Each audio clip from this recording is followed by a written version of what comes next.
still battling it out over drivers' rights. The car-sharing service is arguing that drivers who want to be treated as employees with benefits cannot be allowed to go to court. Instead, Uber is saying that disputes have to go through private arbitration. Earlier this month, U.S. District Court Judge Edward Chen granted class action status to a lawsuit brought by two Uber drivers who were looking to be reclassified as employees, full-time employees. And that means thousands more of the company's drivers could also join this suit, not just in California, but across the country.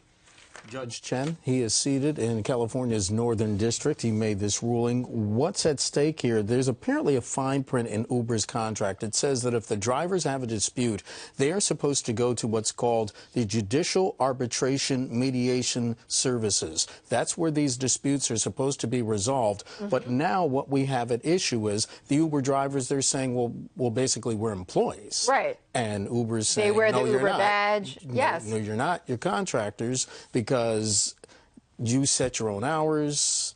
And there's this little thing about, I guess, salary, about wages right. and whatnot. But this is the dispute. It's at the crux of who the Uber drivers are. Are you employees? Or are you contractors? Exactly. Are you freelancers or are you full-time? And are you then obligated to give these drivers benefits and salary, as you mentioned, and all these other perks?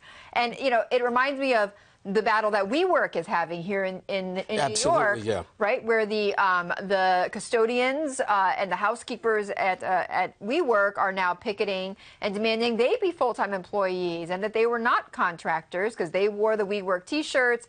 They manage supply there. They clean the offices.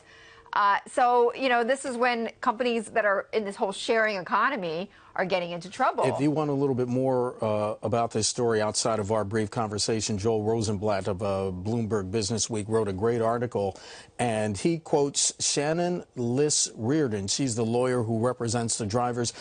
She says forcing drivers into arbitration is what she called a sneaky tactic to shield Uber from class action liability resulting from the violations of labor laws, even if they owe a whole lot of people money. So this is something that's it's going to go on for a while. It is. I'm fascinated to see how this is going to turn out in court because it could have repercussions way beyond Uber. Absolutely.